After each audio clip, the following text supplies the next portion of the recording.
Hoje nós vamos ver uma coisa semelhante aqui em Efésios capítulo. E nós já começamos a falar no domingo sobre a bênção que é a igreja. Nós frequentemente não pensamos, não cogitamos a igreja dessa forma, que a igreja é uma bênção.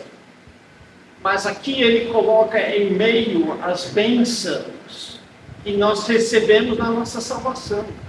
Está no mesmo patamar, no mesmo contexto de que fomos salvos pela graça, que ele nos deu vida estando nós mortos, que a salvação não vem de vós, não de obras, para que ninguém se glorie pela fé de graça.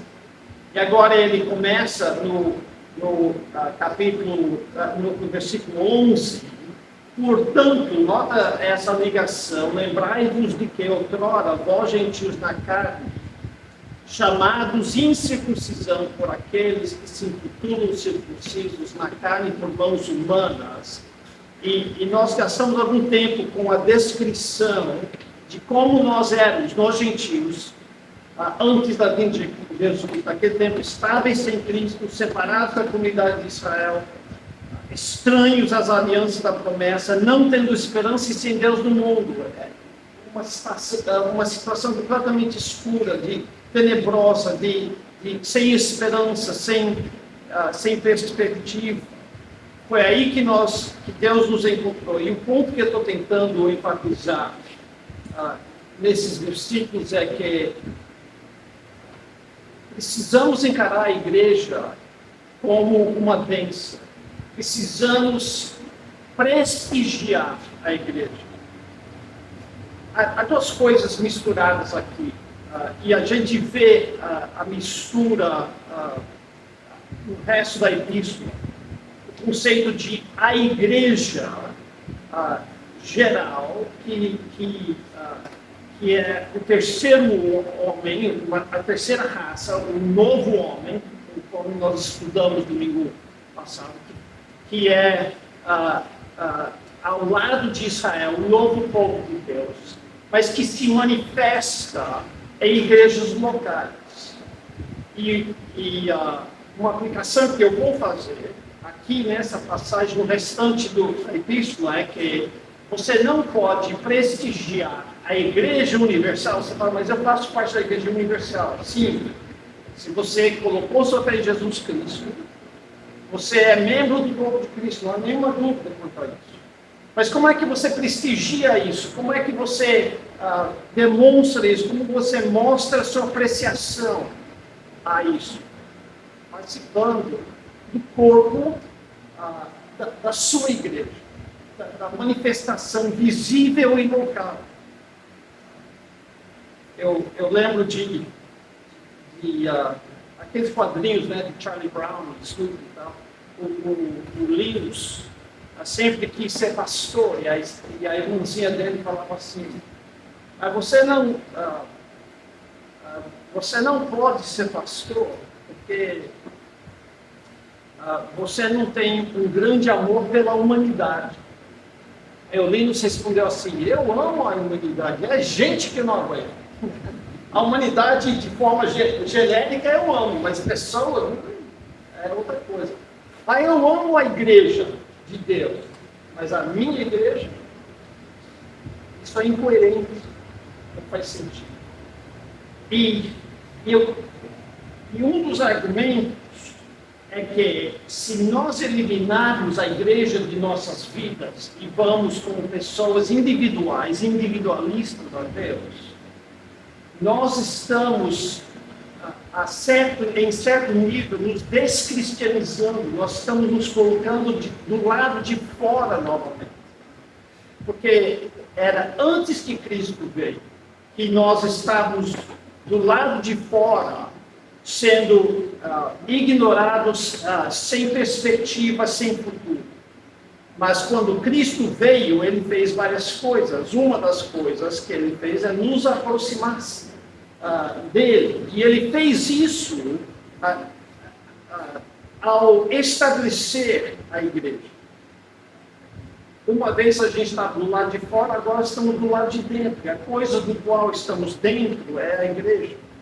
E particularmente da igreja local, essa é a manifestação, mas a igreja universal. Então nós precisamos entender as coisas que nós não tínhamos antes da nossa salvação. Mas uma vez que somos salvos, esse quadro se reverte. Antes estávamos sem Messias, sem cidadania, sem aliança, sem esperança e sem Deus. Mas agora em Cristo, versículo 13, vós que antes estáveis longe, fostes aproximados pelo sangue de Cristo. Aí nós vimos nos versículos 14 a 18 que a palavra paz aparece 3 vezes.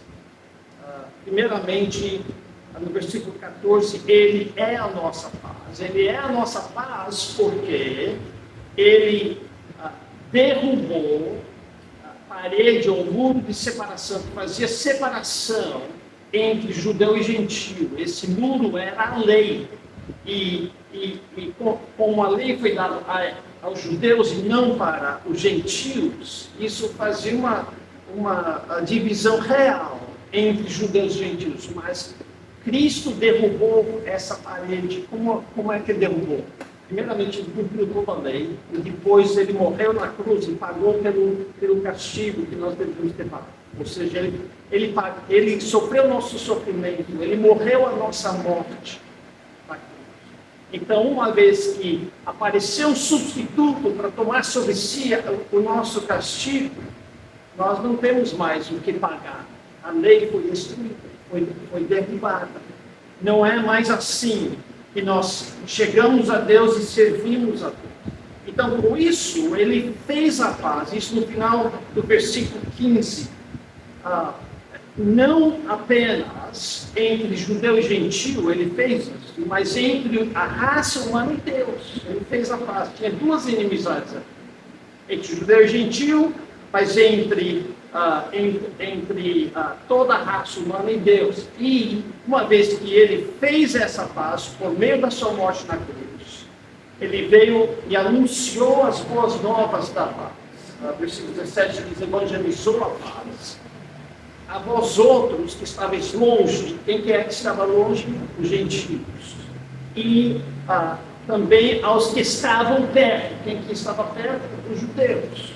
Mas os dois precisavam de paz, porque estavam em pé de guerra com Deus. E então, por meio de Jesus Cristo, ambos, judeu e gentio, temos acesso ao Pai e ao Espírito. E agora nós retornamos,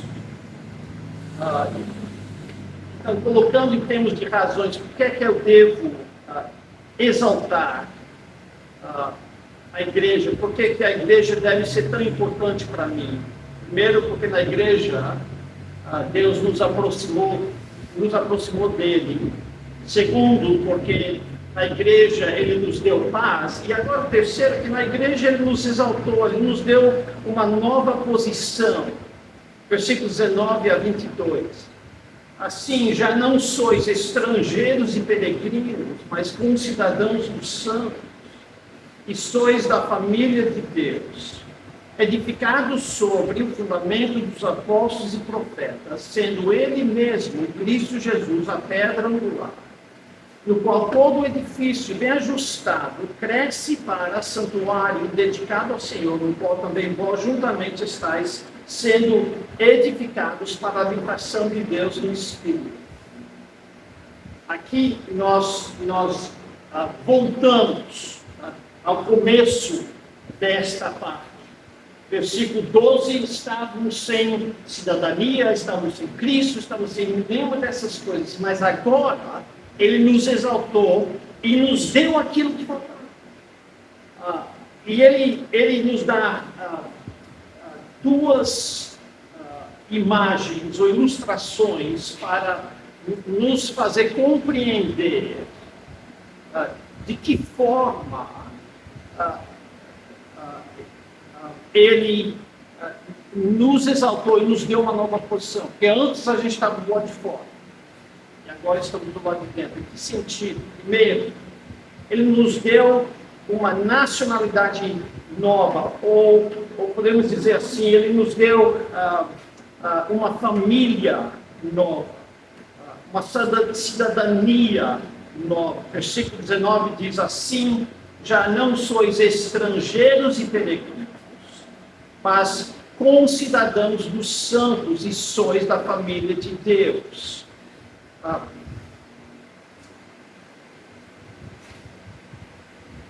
Para o judeu isso seria uma coisa absolutamente surpreendente, que o gentio e judeu estariam no mesmo patamar, membros da mesma nação, mesmo povo. Eu poderia usar povo em vez de nação, e membros da mesma família.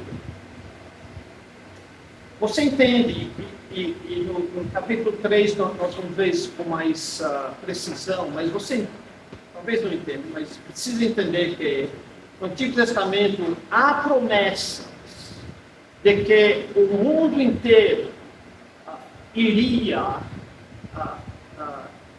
voltar a Deus. Há promessas de que as nações do mundo inteiro seriam abençoados por meio de Abraão. Isso é uma promessa de salvação por meio de Jesus Cristo. Não tem outra forma de ler isso. Mas em Isaías, as nações vão começar a adorar a Deus durante o milênio, que é a segunda vinda e não a primeira vinda de Jesus Cristo. Mas adivinha como eles fazem isso? Eles vão para Jerusalém, ou seja, Israel continua sendo a nação exaltada entre todas as outras nações. Para as pessoas chegarem a Deus, eles tinham que passar por Israel, por Jerusalém, para chegarem lá. Esse foi o plano original. Eu chamei vocês, Israel, para ser uma luz entre as nações, para iluminar o caminho a Deus, mas no final das contas, eles seriam o povo de Deus exaltado. Mas aqui ele está dizendo que não haveria distinção entre a igreja, não há distinção entre Israel e os gentios, entre judeu e gentio, porque somos concidadãos dos santos. A ideia, nós não somos súditos do mesmo Senhor, nós somos cidadãos. Tem a ideia de liberdade. No mesmo patamar, cada um tem direito a um voto. Não literalmente, mas você entende, né? Estamos em pé de igualdade. E ele diz que somos da família de Deus, membros da mesma família. Numa família, é claro que você tem pai e mãe, mas os irmãos sim, estão no mesmo patamar. Agora, isso acontece na igreja, é a igreja que torna isso realidade. Antes, estávamos do lado de fora, mas com o estabelecimento da igreja, por meio da morte de Cristo, estamos do lado de dentro, sem divisões de raça, sem divisões de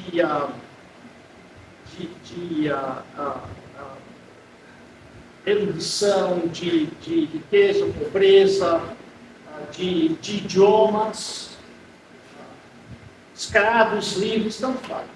Somos todos em pé de igualdade. Agora, eu quero enfatizar uma coisa, que agora ele começa a mudar o foco. Nós somos da família de Deus. E nós, então, temos o dever de viver como tal, uma grande bênção que temos recebido. Mas não podemos esquecer que somos da família de Deus. Deus que deve receber o foco. Portanto, devemos viver como membros da família de Deus, como filhos de Deus em família. Ele vai falar coisas mais tarde, como vocês que mentiam, não mentam mais, mas falem a verdade. Por quê? Porque são membros da mesma família. Se eu contar uma mentira, ou para você, ou lá fora, isso repercute em vocês. Aquele povo lá daquela igreja batista-bereana é tudo mentiroso. Não fui eu que contei a mentira. Talvez vocês vão apanhar por causa da minha mentira. Entendeu? Então, a aplicação que nós devemos viver é como se fôssemos membros da família de Deus. Tinha um seriado de TV nos Estados Unidos, e depois fizeram um filme, e eu sei que pelo menos o filme chegou ao Brasil. O seriado era quando eu era muito pequeno. Eu não sei quando começou, mas talvez você nunca viu. Aqui no Brasil, eles traduziram com o título A Família Busca a Terra. Alguém já viu esse filme? É muito interessante. Você tem uma família de matutos que ficam ricos, e aí, de repente, eles vão para Beverly Hills, onde os ricaços moram, né? Aí vão lá e a velhinha sentada em cadeira de balanço em cima da caminhonete com a arma na mão, né? Indo para lá eu não vou começar, eu não vou acender o fogão, não, vou chamar os bombeiros para acender para mim. Eles não entendiam nada de vida de rico. Né? Quantas vezes nós somos que nem aquela família dos caras? A gente não vive a realidade que nós temos em Deus. E uma grande parte do nosso crescimento individual e como membros da família de Deus é aprender a viver a realidade que nós temos em Cristo. Nós somos da família de Deus, então vamos agir como membros. Se antes a gente contava mentira e não pensava duas vezes, hoje a gente não conta mais. Sou membro da família de Deus. Se antes eu usar um pouquinho de expressão que eles usam quando estão vendendo uma coisa e usando meios meio duvidosos. Se antes eu escunchava meus clientes, eles usam isso no interior de São Paulo. Não sei se você já ouviu falar esse termo, escunchar. Escunchar você promete. Eles me venderam um jornal uma vez dizendo que foi apoiado que o governo tinha tirado dinheiro dos marajás e financiado para sair mais barato. Era tudo vai comprar, assinar o jornal, é assim mesmo. Aí mais tarde eu fui pensar isso agora. Escunchar isso, né? Você dá umas convencidas duvidosas. Se antes eu fazia isso, eu não faço mais. Se antes eu fazia o meu serviço mal feito, porque ao final das contas o patrão está por aqui, hoje eu dou duro o dia inteiro e faço direito, porque eu sou membro da família de Deus. Se antes eu ficava sentido, ofendido, brigava, ou não levava desaforo para casa, hoje é tudo de Deus. Eu sou membro da família de Deus. Eu perdoo e peço perdão quando eu erro. E ele vai enfatizar muito isso. Então nós temos uma nacionalidade nova, somos membros de um novo povo, o povo de Deus. Podemos viver assim. E a segunda metáfora é um edifício novo. Então ele fala em termos de família, em termos de concidadãos dos santos, mas no versículo 20, somos edificados sobre o fundamento dos apóstolos e profetas, sendo ele mesmo, Cristo Jesus, a pedra angular, do qual todo o edifício bem ajustado cresce para santuário dedicado ao Senhor. Santuário é templo. Qual é a função de um templo? Um templo é o lugar da habitação de um Deus. E o templo, que é a igreja universal, mas demonstrada nas igrejas locais, não é diferente. Quando diz plural, vós sois santuário do Espírito Santo, está dizendo que o Espírito Santo, que é Deus, habita entre nós. Ele não está falando da construção que nós temos, que pode ser grande ou pequena, confortável, desconfortável, ou talvez nem existir. Ele está falando de nós como indivíduos. E nós somos um lugar para o Espírito Santo viver como um tempo dedicado ao Senhor. E aqui diz, no qual também vós juntamente estáis sendo edificados para a edificação de Deus no Espírito.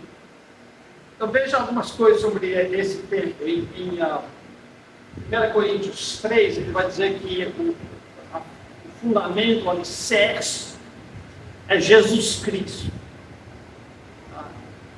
O ponto dele lá é diferente do que o ponto que está querendo enfatizar aqui. Ele está dizendo lá em 1 Coríntios 3 que ele, Paulo, é apenas mais um trabalhador, mais um pedreiro, ou engenheiro, que lança o fundamento de Jesus Cristo, e ele começa a construir em cima, e outros também constroem, ajudam ele a construir.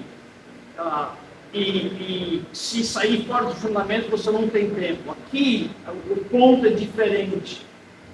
Ele vai enfatizar que os apóstolos e profetas têm uma posição diferente dentro da igreja.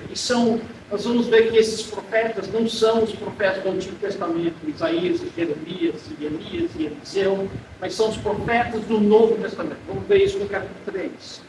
Mas veja que, e quem explicou isso muito bem foi o pastor Ryan, quando ele esteve aqui na escola dominical um mês atrás. Mas que os apóstolos e profetas são o fundamento da igreja, e Jesus Cristo é a pedra angular. A pedra angular dá o formato a todo o tempo.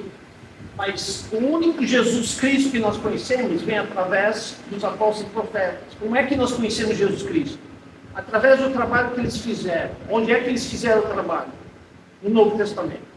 Isso não é para arrancarmos o Antigo Testamento da nossa Bíblia, mas é para mostrar que a igreja é uma entidade nova, diferente de Israel no Antigo Testamento.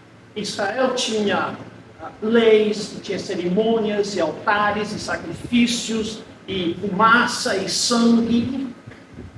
Hoje a igreja e sacerdote, e tinha um rei por vez. E nós não temos nada disso. Nós temos o sumo pastor. Aí nós temos governo congregacional. Nós nos reunimos semanalmente para louvar a Deus, para adorar a Deus, para aprender de sua palavra, para auxiliar uns aos outros, para manter comunhão. Nós celebramos a ceia do Senhor, mas nós vivemos sacrifício, batizamos. Aqui, membresia da igreja é voluntária, e não em Israel. Você nascia membro da religião. Os homens, ao oitavo dia, eram circuncidados e não tinham escolha. Aqui na igreja é uma coisa voluntária. Você tem que ser uma pessoa competente para dizer: eu creio em Jesus Cristo, fui batizado, agora eu quero ser membro da igreja. E uma vez que isso acontece, mediante a sua profissão de fé, demonstrada no batismo, nós aceitamos você como membro. Mas da mesma forma que ser membro é voluntário, também tem algumas exigências. E a gente, através da disciplina da igreja, somos instruídos a colocar para fora aqueles que não seguem os caminhos do Senhor. Então, as coisas mudam. E onde é que nós aprendemos a nova forma de viver a vida de um crente? É no Novo Testamento. No Antigo Testamento você não vai encontrar instrução sobre a igreja. Você vai encontrar instrução sobre Israel e profecias que pulam a igreja. Mas no Novo Testamento você vai encontrar como é que a igreja se estrutura, como é que a igreja funciona, o que a igreja faz. Precisamos lembrar desta distinção. E a igreja, aos trancos e barrancos, parece, vai se aumentando, vai se encaixando em Cristo e se aumentando.